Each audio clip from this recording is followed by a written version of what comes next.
আসসালামু আলাইকুম রহমতুল্লাহি ওবরকাতুহু। সম্মানিত দর্শক, ১/১১ মানে কুখ্যাত ১/১১, সেই কুখ্যাত ১/১১টি কেবলই মাত্র যে বিএনপিকে ক্ষমতাচ্যুত করেছে তা নয়, কেবলই মাত্র খালেদা জিয়াকে সর্বহারা করেছে, তারেক জিয়ার মেরুদণ্ড ভেঙে দেওয়া হয়েছে, তাকে দোতলা থেকে ফেলে দেওয়া হয়েছে, ফ্যানের সঙ্গে বেঁধে পিটিয়ে তাকে আহত করা হয়েছে, অথবা তার ভাই আরাফাত রহমান কোকোকে মারতে মারতে তাকে মৃত্যু পথযাত্রী করে ফেলেছে।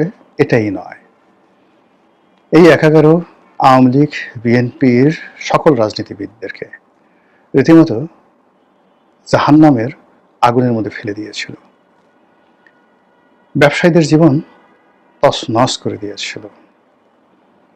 এই ১/১১ বাংলাদেশের ইতিহাসের সবচেয়ে বড় কলঙ্ক, যেই কলঙ্কে সামরিক আমলা, বেসামরিক আমলা,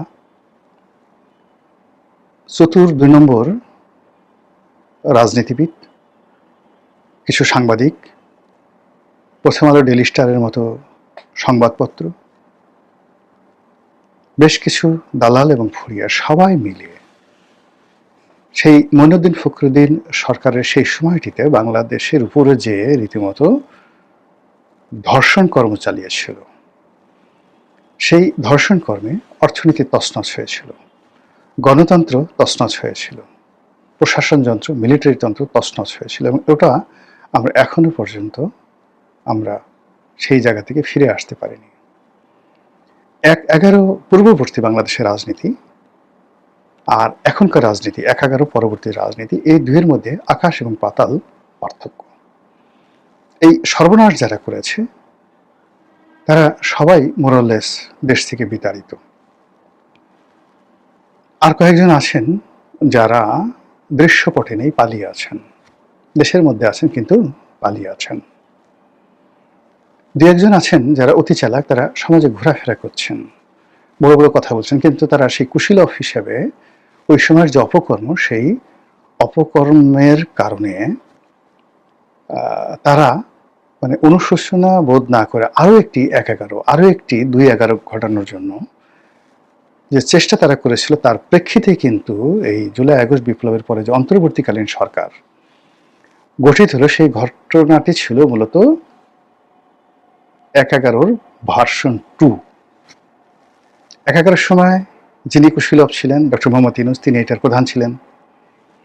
১/১১ সময় যিনি নির্বাচন কমিশনার ছিলেন ব্রিগেডিয়ার সাখাওয়াত, তিনি এখানে উপদেষ্টা ছিলেন, প্রধানতম উপদেষ্টা। সেই ১/১১ সময় মাহফুজুর রহমান, মতিউর রহমান, মাহফুজ আলম, ডেইলি স্টারের মাহফুজ আলম না কি নাম, ডেইলি স্টারের সম্পাদক মাহফুজ আনাম,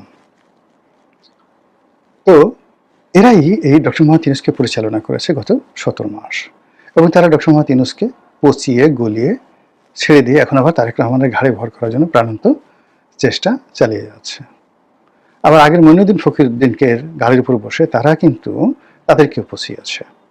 এরকম কিছু লোক আছে যারা রং পরিবর্তন করে এই সমাজে টিকে আছে, আর একটা অংশ বাংলাদেশের মধ্যে পালিয়ে আছে। যেমন আপনি জেনারেল মতিন নামক একজন উপদেষ্টা ছিলেন, সে কি জীবিত না মৃত তাকে তো দেখা যাচ্ছে না। আবার মঈনুদ্দিন, সেনাপ্রধান মঈনুদ্দিন, সেই তত্ত্বাবধায়ক সরকার ফখরুদ্দিন, ব্রিগেডিয়ার বারী, ব্রিগেডিয়ার আমিন, এরা কোথায় আমরা জানি না, দেশের বাইরে হয়তো কোথাও আছে। তো এই যে একটা উপাখ্যান তৈরি হলো ১/১১, সবাই যার যার মতো করে তারা লজ্জিত, অনুতপ্ত, অনুশোচনা করেছে, কিন্তু একজন লোক বুক ফুলিয়ে চলেছে, দুজন লোক বুক ফুলিয়ে, একজন যেমন ব্রিগেডিয়ার সাখাওয়াত বুক ফুলিয়ে ঘুরেফেরা করছেন, কিন্তু তিনি ঘোরাফেরা করলো তিনি সিভিল সোসাইটির সাথে মতিউর রহমান বা মাহফুজ আনাম এদের পর্যায়ের থেকে, বা দেবপ্রিয় ভট্টাচার্য, মানে দেবপ্রিয় ভট্টাচার্য, ব্রিগেডিয়ার সাখাওয়াত, মাহফুজ আনাম, মতিউর রহমান, এই গ্রুপটি তারা সমাজে ঘুরে বেড়াচ্ছে বিভিন্নভাবে, তারা এলিট সেজে, বুদ্ধিজীবী সেজে, এবং আমাদের এই সমাজ যেটা হয় এদের মধ্যে তো এর বাইরে যারা মোটামুটি আমলা কামলা নজরে ছিলেন, তাদের মধ্যে দুটো গ্রুপ হয়েছে। একটা হলো বাংলাদেশে একেবারে চুপ হয়ে গেছে, আর একটা গ্রুপ হলো বিদেশে পালিয়ে গেছে। তো এই যে টোটাল গ্রুপের মধ্যে ইউনিক একটা পিস ছিল, মানে আমি যাদের নাম বললাম তাদের সবার থেকে আলাদা, তিনি মাসুদ উদ্দিন চৌধুরী।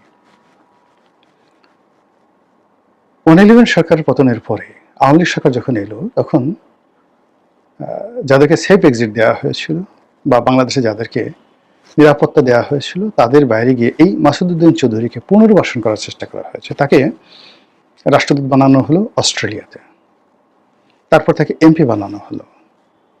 এতে সে সন্তুষ্ট ছিল না। সে করল কি, আওয়ামী লীগের যে সকল সিন্ডিকেট ছিল, ম্যান পাওয়ারের সিন্ডিকেট, এই যে মালয়েশিয়াতে যে ম্যান পাওয়ার জনশক্তি রপ্তানি, এই একটা রপ্তানির কেসে প্রায় 30,000 কোটি টাকা, আবার বলছি 30,000 কোটি টাকা, এই একজন আছে। তারপরে আর একজন হলো ওই বেনজির সাহেব নাম, সংসদ সদস্য ছিলেন মানিকগঞ্জের এদিকের কোথাও। আর একজন হলো নূর আলী। এরকম 6-7 জনের যেটা সিন্ডিকেট, সেই সিন্ডিকেটের মধ্যে এই জেনারেল মাসুদও ঢুকে যায়। ঢুকে গিয়ে ওই যে 30,000 কোটি টাকা শুধু একটা কেসে তারা এই অপকর্ম করেছে, এর বাইরে আরো কত কি করেছে। এরপর বাংলাদেশে এসে সেই গুলশানের খুব বড় একটা জায়গাতে লিংক রোডে সে বিরাট একটা রেস্টুরেন্ট সে দিয়েছে, দিয়ে সে বুক ফুলিয়ে চলছিল যে জীবন তার এভাবেই যাবে। আর গত 17 মাসে সে বুক ফুলিয়ে চলছে, এই কারণ হলো যে ডক্টর ইউনূসের সরকার তো ছিল বেসিক্যালি 111 ভার্সন 2, কাজে 111-এর যারা কুশীলব তাদের তো এই সময়তে ভয় পাওয়ার কোনো কারণ ছিল না। সবাই যেভাবে দাপট দেখেছে সেও দাপট দেখিয়েছে। এর মধ্যে তারেক রহমান চলে আসছে এবং সে যে রাতারাতি তাকে গ্রেপ্তার করবে সে ভাবতেও পারেনি, তার আগেই কিন্তু সে গ্রেপ্তার হয়ে গেছে। এখন এই লোকটিকে গ্রেপ্তার করাটা কি ঠিক হলো কিনা তারেক রহমান সাহেবের, এটা হলো প্রশ্ন। ঠিক মানে কি, এই লোকটিকে যদি গ্রেপ্তার করা না হতো তারেক রহমান সাহেব ক্ষমতায় থাকতে পারতেন না। তাকে আবার আরেকটি 11 ভার্সন 3, 11 ভার্সন 1-এ সে ক্ষমতাচ্যুত হয়েছে, 11 ভার্সন 2-তে ক্ষমতাচ্যুত হয়েছে শেখ হাসিনা, আর 11 ভার্সন 3-তে তারেক জিয়া আবার ক্ষমতাচ্যুত হতেন। এরা থেমেছিল না এবং এখনো পর্যন্ত কিন্তু তারা থেমে নেই। কাজী শুধু মাসুদ উদ্দিন চৌধুরী না, এর সঙ্গে সঙ্গে অন্য যারা আছেন, এমনকি ডক্টর মোহাম্মদ ইউনূস, তাদের বিরুদ্ধেও যদি তারেক রহমানকে সাস্টেন করতে হয়, বাঁচতে হয়, তাদের বিরুদ্ধে কিন্তু ব্যবস্থা নিতে হবে। আদারওয়াইজ ম্যাসাকার হয়ে যাবে, রীতিমতো ম্যাসাকার হয়ে যাবে। আমি এটা নিয়ে একটা স্ট্যাটাস দিয়েছি যে রাজনীতি কোনো, যাকে বলা হয় ধর্মীয় বাণীর ওয়াজ নসিহত নয়, রাজনীতি একটা যুদ্ধ। এই যুদ্ধের ময়দানে আপনাকে পরাজিত হতে হবে অথবা বিজয়ী হতে হবে, এবং আপনি যখন বিজয়ী হবেন প্রতিপক্ষকে পরিপূর্ণভাবে ক্ষমা করে দিতে হবে অথবা পরিপূর্ণভাবে তাকে শাস্তি দিতে হবে, এর বাইরে মাঝামাঝি আর কিচ্ছু নেই।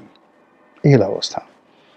তো সেই অর্থে এখন বাংলাদেশে যা কিছু হচ্ছে, ধরে নিন যে 11 ভার্সন 3-র জন্য আর একটা প্রস্তুতি চলছে, আর সেই প্রস্তুতি যদি শুরু হয়ে যায়, সেই প্ল্যাটফর্মটা যদি কাজ করে, তাহলে বিএনপির অস্তিত্ব থাকবে না, নাম গন্ধটি পর্যন্ত থাকবে না, নির্বংশ হয়ে যাবে। এক, কাজী তিনি যেটি করেছেন সঠিক কাজ করেছেন, নাম্বার 1। নাম্বার 2 হলো যে 11-এর সময় যেভাবে তারেক রহমান সাহেব বা পরিবারের যারা লোকজন রয়েছেন তাদেরকে যেভাবে নির্যাতন করা হয়েছে, এটা আসলে একটা হতোদ্যম। ধরুন আপনি রাস্তাঘাটে চলছেন, পরিবার পরিজনের সামনে আপনাকে আচ্ছা মতো চড়াই দেওয়া হয়েছে, পিটিয়ে দেওয়া হয়েছে, আপনাকে উলঙ্গ করা হয়েছে, আপনার টুনটুনি ধরে ঝুলানো হয়েছে, আপনার ঝুনঝুনি ধরে ঝুলানো হয়েছে, আপনাকে সুড়সুড়ি দেওয়া হয়েছে। এই জিনিসগুলো তো আপনি ভুলতে পারবেন না।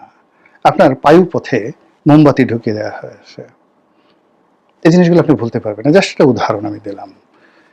এবং এই ঘটনাগুলো আবার আপনার আপনজনের সামনে করা হয়েছে, আপনার স্ত্রী পুত্র সন্তান তাদের সামনে করা হয়েছে, যেন সো দ্যাট আপনি কোনোদিন পরিবারের কাছে মাথা তুলে দাঁড়াতে না পারেন। তো যখন আপনার ক্ষমতা দিবে, তখন আপনার এর প্রতিশোধ নিতে হবে। প্রতিশোধ না নিলে আপনি আসলে কাজ করতে পারবেন না, আপনি দাঁড়াতে পারবেন না। এই যে শেখ হাসিনা, আপনি যে যতই বলেন না কেন, সে দুটো কাজ করেছে। 71-এর মুক্তিযুদ্ধে রাজাকারদের বিরুদ্ধে যে বিচার করেছে, এখন বাংলাদেশের প্রত্যেকটা মানুষ বলবে শেখ হাসিনা রাইট। দ্বিতীয়ত হলো তার পিতার হত্যাকারীদেরকে সে নির্মমভাবে বিচার করেছে, এবং যে যত কথাই বলুক না কেন, অনেকে বলে সে নিষ্ঠুর কাজ করেছে, নির্মম করেছে, অনেকে বলে যে সে নিজের হাতে জবাই করেছে। What does it mean? Colonel ফলের কর্নেল রশিদকে সে নিজের হাতে জবাই করেছে, ইত্যাদি ইত্যাদি কথা। সে রক্ত নিয়ে হোলি খেলেছে। ফার্স্ট থিং হলো যে সে প্রতিশোধ নিয়েছে, আর প্রতিশোধ নেওয়ার কারণে তার যে রাষ্ট্রনীতিক ক্ষমতা, তার যে জিঘাংসা, এটাকে তার আশেপাশের লোক জমের মতো ভয় পেয়েছে। জমের মতো ভয় পাওয়ার কারণে তার প্রতিদ্বন্দ্বীরা তাকে জমের মতো ভয় পেয়েছে। এই ফলে সে যেটা বলতো ওটা পাখির মানে বুলেটের গতিতে সেটা বাস্তবায়িত হতো। সে যদি বলতো যা, দৌড়ে চলে যেত। সে বলছে আয়, দৌড়ে চলে আসছে সবাই। সে বলছে কাউকে যদি বলতো শুয়ে পড়, শুয়ে পড়, লুলঙ্গ হয়ে যা, সঙ্গে সঙ্গে কাপড় চোপড় খুলে, সে বুঝতো না যে আমার বয়স 60 বছর, বলছে উলঙ্গ হয়ে যা, সঙ্গে সঙ্গে জ্যাঙ্গের সহ খুলে দিত, দে, সবকিছু দিয়ে দিত, দিলাম, সবকিছু দিয়ে দিত। ফলে কি হলো, 15 বছর এক হাতে দেশ শাসন করেছে। তারপরে এখনো দেশের বাইরে গিয়ে দেখেন আপনি, তার কিন্তু ভাব সব কমেনি, তার ক্ষমতা আগের চেয়ে বেড়েছে।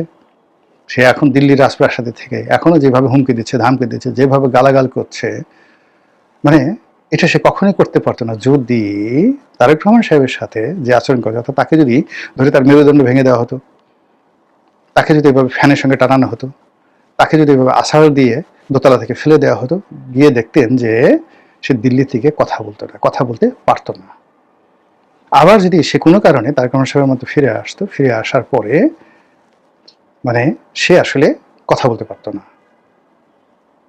তো এখন এই যে বড় কথা বলতে হলে তার সাহস থাকতে হবে। তারেক রহমান সাহেবের যদি শাসক হিসেবে তার মানে সাহস ফিরে পেতে হয়, তারেক রহমানের শত্রু যারা আছে তাদের মনে যদি ভয় ধরাতে হয়, আর শত্রু যদি যখন তাকে ভয় পাবে, সঙ্গে সঙ্গে দেখবেন যে তার আশেপাশে যারা লোকজন আছে তারাও জমের মতো ভয় পাবে।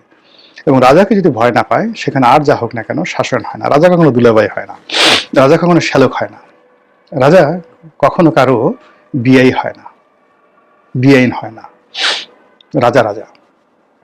তো এই যে তার যে রাজস্বিকতা, সেই রাজস্বিকতা রক্ষা করার জন্য এই মাসুদউদ্দিনের মতো যে সমস্ত লোকজন আছে তাদেরকে ধরতে হবে, বিচার করতে হবে, প্রতিশোধ নিতে হবে দৃষ্টান্তমূলক, যেন নেতাকর্মীরা বুঝে যে না, নেতার জেহান আছে, হ্যাডম আছে, জোশ আছে।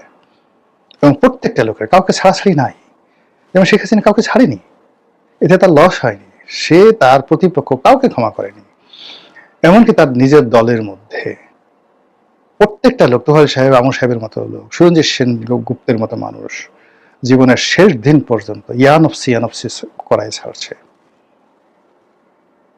তারেক জিয়াকেও ঠিক যদি ক্ষমতায় থাকতে হয়, ক্ষমতায় টিকতে হয়, তাহলে ঠিক সেম কাজ করতে হবে। একটা বেইমান, একটা মুনাফিক, একটা দালাল মানে যদি বেশি শাস্তি দিতে হয় সেই গ্ল্যাডিয়েটর সিনেমার মতো, তাহলে তাকে মন্ত্রী পরিষদে নিতে হবে, ঘরের মধ্যে ঢুকতে হবে, উঠতে বসতে অপমান করতে হবে, চর থাপ্পড় মারতে হবে, কিল ঘুষি মারতে হবে, এবং এই জন্য আলাদা বাহিনী ভাড়া করতে হবে। তবুও নিজ দলের বেইমানদেরকে পুরো শেষ করে দিতে হবে, যেন মায়ের হবে চাপা মায়ের, কেউ টের না পায়। আদারওয়াইজ সে টিকতে পারবেন না, তিনি টিকতে পারবেন না। তো সেই দিক থেকে এই যে মাসুদউদ্দিনের সাথে সাথে একে আচ্ছা মতো টাইট দিয়ে, এর সাথে সাথে যারা ছিল বিভিন্ন জায়গাতে, যারা যেখানে আছে বাংলাদেশের মধ্যে যারা আছে, একটাও যেন পালাতে না পারে। একটা সিঙ্গেল লোক যেন যেখানে থাকে সবাইকে এখন মিডিয়ার সামনে আনতে হবে। এবং তা না করলে এই যে ওনার যে অর্জন, সে অর্জনটা থাকবে না।